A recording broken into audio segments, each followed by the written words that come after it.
Well, we got rain delayed for a week because of a baseball playoff game, but we finally have the fourth episode for the season of The Masked Singer. We meet the Maze, the Mermaid, and Robo Girl. Let's talk The Masked Singer.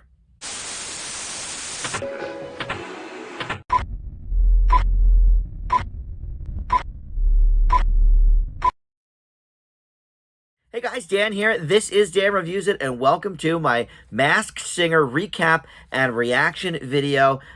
This was supposed to air last week, but a baseball game was rain delayed into the evening hours. And look, I'm a Philly boy, so if the Phillies want to bump the Masked Singer, look, that's all right with me. Not that that was their choice, but in any event, we finally have the week's episode. I guess. Some people did get to see it last week. I guess in Canada they did air it as scheduled, from what I understand. But us here in the States, we had to wait till this week, and I purposely avoided any kind of spoilers, Googling Masked or anything like that, because if it did air already, I did not want to know. But we've got 3 new contestants this week, and unlike the first round of people where it seemed pretty obvious who was going through, and it wasn't William Shatner or not Martin Short. Who was it? Eric Idle. It was obviously not going to be either of them going through. This week is a toughie, and in fact, the first person eliminated is a bit of a shocker as well. So we'll get into all of that. If you are new to Dan Reviews It, well, we do these Masked Singer video recap and reviews every single week. Not so much reviews, but reactions anyway, to the clues and to who might be under the mask. And I currently am 5 out of 7 for the season. The only one that has performed before this week that has not been unmasked is the Harp. But I think logic dictates that is our good friend Amber Riley from Glee. So I think I'm on the money with that one, but I've missed a couple, and I'll tell you what, I have one, I think, of the 3 for sure this week. But I have not finished watching the episode yet because they're going to do an unmasking. I know who the first person is, and then the remaining 2 are going to have like a sing off. And then I'll come back with you and recap the rest of it. But boy, oh boy, I only think I know one of these. So let's go in order. This was Andrew Lloyd Webber night. And the man himself was actually there. Andrew Lloyd Webber was a guest panelist. And, they're really, I said this last week with the TV theme songs, they don't usually do themes on Masked Singer, but I guess they're finally taking a cue from American Idol, because this is like an Idol staple for, I don't know if they still do it, but when I was watching it, the first 12 seasons or whatever, it was almost always was some sort of theme. And if it was a theme of a particular artist, a lot of times that artist was there to help out, whether it was Mariah Carey or, the Bee Gees or whoever it was. So Andrew Lloyd Webber, a great guy. He had actually some pretty good insights to who might be under these masks. So we'll talk about that. But all right, first up was the Maze. And at first, people were not sure if this was a male or a female. Sometimes it is hard to tell either from the character design or just the vocal intonation in the clue package. So Jenny kept saying she, and so I kept writing down things like she and her. But then once they started singing, pretty much this is a guy. Although even then it was kind of up in the air. But all the guesses were for male people. So, and I think once we kind of heard them talk a little bit, I was getting a male as well, but one with sort of a higher register, maybe a more dainty voice. All right, so the clue as Maze walked out was perfect planner. And the clue package was all about Andrew Lloyd Webber should make a musical about me. It said, I was a plucky young ingenue. Ingenue, by the way, is usually reserved for females. So I think that sort of threw us off too. It could be a female under the mask. I don't know, but everyone was guessing men. I had dreams too big for a small cornfield. I was doing impressions of the greats. We saw an MC mic, a microphone with the word MC on it. So obviously maybe he or she has hosted something. And they said Act 2 could be a comedy. of errors. As I moved to the city, we saw a bird being sort of petted, and then it exploded. So my mind went right to Angry Birds. Finally, I landed the role I was born to play. We saw a Statue of Liberty there. And he or they, I should say, I guess at this point, said, "Bravo, I am a smash hit waiting to happen." And the song they sang was "Heaven on Their Minds" from Jesus Christ Superstar.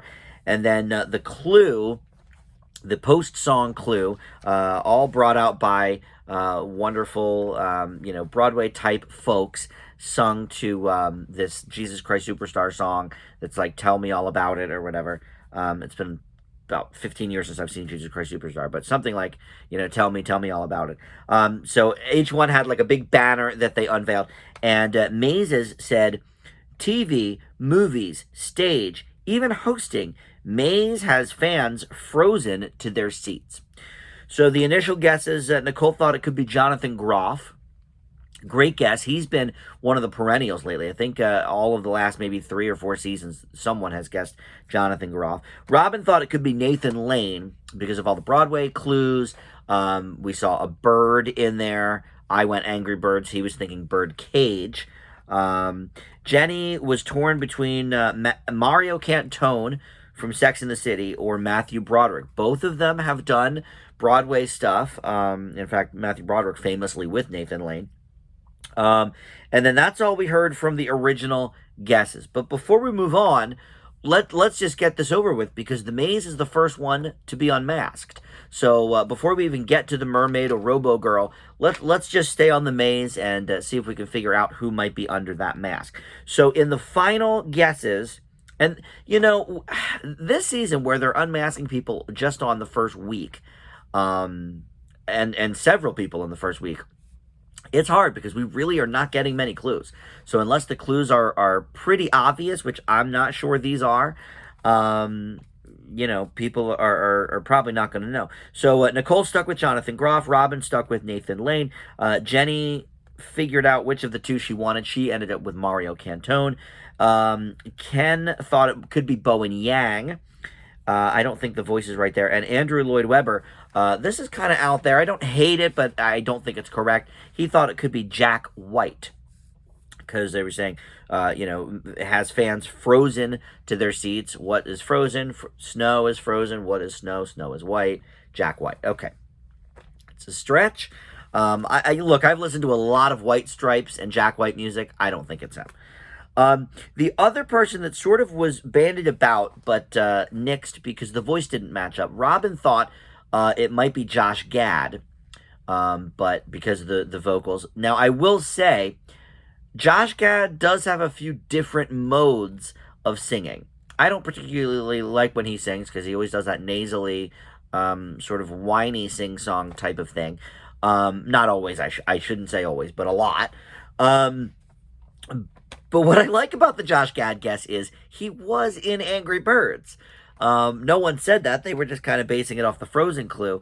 Yeah, look, some of these people have not done TV, movies, stage, and hosting. I don't think Jack White, well, I guess Jack White has been on stage. He has been in movies. I don't think he's done a lot of TV, and I can't imagine he's hosted anything. Bowen Yang has done TV and movies, certainly. But I don't know. When I listened to him speak, I actually kind of heard Mario Cantone. I don't know what this perfect planner clue means. That one, Mario Cantone is most known, I think, for Sex and the City, which, we did see a Statue of Liberty. Okay. That's, obviously from New York City. Sex and the City takes place in New York, so you've got that. I don't know. What has he hosted? I'm not quite sure. But I hear him talk a lot because he goes on game shows and he plays, and I've heard him do interviews and stuff. The vocal intonation, it sounds to me like Mario Cantone. I wouldn't have gotten there on these clues, but since she said that, I don't know. I have nothing better. I don't think it's Bowen Yang. I don't think it's Josh Gad. It could be Jonathan Groff. But I'm surprised. I will say I'm surprised that the Maze is going home so quickly, because I knew this was going to be a tough night, because all three are pretty good, but that's a hard one. All right, so let's see. I really don't know, but my best guess is Mario Cantone for the Maze. He's a big corn cob. Let's see who it is. It is Mario Cantone! Oh my gosh! Okay, I'll tell you. Now, hold on. They're probably going to give us some better clues and explain things. It really, if Jenny hadn't said that, I don't think I would have gotten there. But I've heard him talk enough that the speech pattern and the inflections, even though he was under a voice disguiser or whatever, I really, really was like, that's my best guess for this. I didn't think it was right, to be completely honest. Oh, that's so awesome. Thank you, Jenny, because I was not getting there by myself, for sure. I wonder if they're going to tell us what he has hosted. Maybe the GLAAD Awards or something. You know, he's a very openly gay man. Andrew Lloyd Webber, by the way, said that whoever you are, I want to work with you. So he thinks Andrew Lloyd Webber's great. He's going to live off of that compliment for the rest of his life. They should do something together, actually, because Mario Cantone can certainly sing. He proved that tonight. All right. Well, look, they're not going to give us any more clues, I guess. Usually they put in the bottom of the screen, like, so-and-so, you know, this clue meant this. So, all right. So, Mario Cantone. Well, I am pleasantly surprised about that I got that right. So, I'll pencil that one in. By the way, if you are new to this, this is the chicken scratch of my life. Look at, just the copious notes. All right. So, anyway, I'm going to figure out, well, you know what? I won't figure anything out. First, I'm going to talk about the Mermaid and the Robo Girl, and then I'll go and watch the rest of it and see who gets booted out. All right, so for the Mermaid, her clue was Doomsday Prepper. She said, being on Andrew Lloyd Webber night is simply the best, and that's, of course, a Tina Turner reference, but I've said many times, Tina Turner's not going to do this show. She does not live in the country anymore. She has no plans of really performing again. So we got to stop guessing Tina Turner here, but she said, it wasn't a straight shot to success right when my career was taking off. A horrible accident led to a major setback. Petrified that I'd never perform again, I turned anguish into an anthem, and before I knew it, I was swimming in stardom. I've performed for princes and popes. We see a record with a dancing woman on it, movies on sheet music sort of spread out there. And she said she is as big a legend as Andrew Lloyd Webber. I think a little bit tongue-in-cheek with that. She sang Any Dream Will Do from Joseph in the Amazing Technicolor Dreamcoat. And the post-song clue was Mermaid Makes Waves, Enters Library of Congress Forever. Okay, now the guesses from the panel, the original guesses anyway, I don't know if this lady stays on or not. Andrew Lloyd Webber thought because of the accident story, it might be Gloria Estefan. Makes sense. She had a huge bus accident in the late 80s, and then that brought her back to the #1 spot on the chart when she wrote a song called Coming Out of the Dark about that accident. Okay, I didn't hear it in the voice, but you know what? That was a pretty good guess. Ken said it was Cher and basically got booed off the stage. And then these last two guesses I really like. Jenny thought it could be Roberta Flack. It's clearly, to me, and this is the other reason Gloria Estefan, I don't think quite gets the nod. This is clearly, I think, an older black woman, probably from the 70s. And she wasn't really moving around very much. Gloria Estefan, can still move. I think we know that. So Jenny thought it could be Roberta Flack. I like that. She obviously had a huge hit with Killing Me Softly. And I could see that being in the Library of Congress. That makes sense. But here is the guess to end all guesses. Robin thought Gloria Gaynor. And here is a woman that has been guessed every season, probably since season 1. We've had a lot of the major divas on. We haven't had Roberta Flack yet either. But we've had, Shaka Khan has been on. And Patti LaBelle has been on, and Dionne Warwick has been, all of these women of major, R&B in the 70s and 80s. But here's why I love this Gloria Gaynor guess. First of all, the clue of Doomsday Prepper. Okay, now these are clues. The original clue when they were walking out, we the audience see. I don't believe the panel sees it, but Doomsday Prepper, her big hit, "I Will Survive." Okay, she's going to survive Doomsday, right? And sort of play on the title of that song. I can totally see "I Will Survive" being in the Library of Congress. That makes complete sense to me. But other than that, now I didn't realize she had an accident, and that's what prompted her to write this song. I didn't know that. But she says the word petrified, "I'd never perform again." You know, the lead line is, "At first I was afraid, I was petrified." So her saying petrified in the clue led me to that. But the record with the dancing woman on it is what really, really put me over the edge on her, because they only did at the Grammys the disco record of the year once. Because it takes Grammys a little time to catch up. By the time they made the disco category, the next year disco was out. So they only did it the 1 year. And the lone winner of that Grammy is Gloria Gaynor. So this one is a 100%er for me. So if Mermaid gets kicked off tonight, I know it's going to be Gloria Gaynor. So let's move next to Robo Girl. Her clue was likes trolls. She came out and she said in her clue package, "Stepping up on Andrew Lloyd Webber night is out of my comfort zone. Most of my career, I've lived in the shadows of superstars." We see then a surfboard coming up. So maybe somebody from a surfing movie. I thought too, like maybe Baywatch or something. She said, "From Missy to Pharrell to David Blaine, I've lived in those shadows of the superstars. It's hard to recognize my talent under the glow of theirs. I had 86 cents to my name when I booked a job that changed my life forever. I found the spotlight and gained the most magical fandom in the world." And we see two notes on a musical scale, or like sheet music, and they were the same note.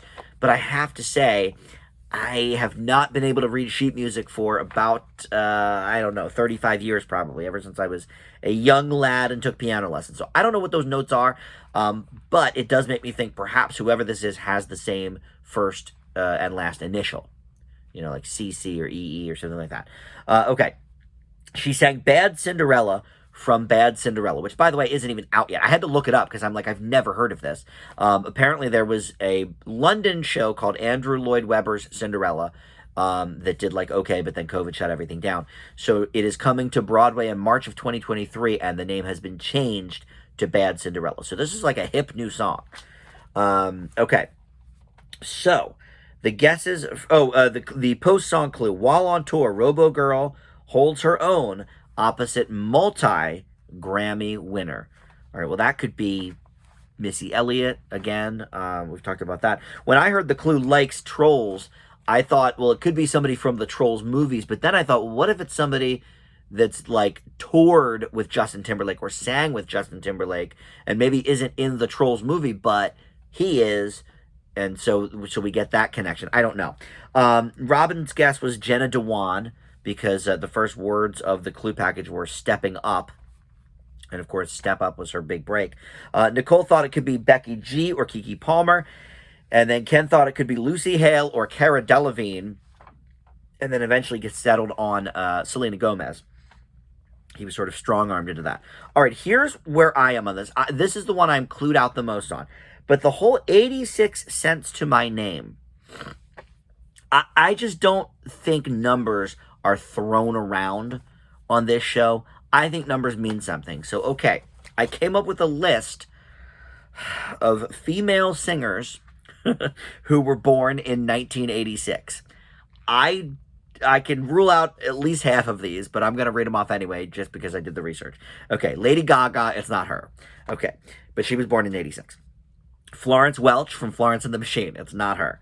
Okay, but then here we get to some interesting ones. Leah Michele from Glee. I don't think it's her, and I don't think they'd have two Glee people on. Amber Riley, obviously, we know is the other one. Christina Perri, that's not a bad guess. She had Jar of Hearts a few years ago. She can sing. Cassie, who is an R&B singer, that definitely has a song, at least one, with Missy Elliott. Stacey Orico, Kelly Pickler, who was on American Idol, Skylar Grey. I don't think it's any of them. Ellie Goulding, didn't really hear that in The Voice, but she's pretty famous. And then Solange. Solange Knowles, of course, is Beyonce's younger sister. So that could be, being in the shadows of superstardom. I don't know what the surfboard means for any of these people, though. That's the thing. I can't imagine any of them were in like a surfing movie, or I don't think any of them were in Soul Surfer or anything like that. So I don't know about that, but I sort of glommed onto that 86 thing.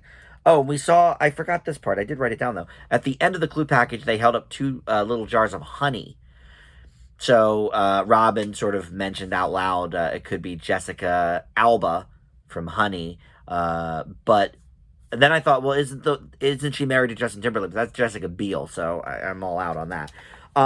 So I gotta tell you, I actually hope Robo Girl goes through so y'all can help me, because I have no clue. But I am going to figure out who is going home here. If it's the Mermaid, I know who it is. Robo Girl, I'm lost, but I'll have to make a guess if it's her. So we will figure that out here.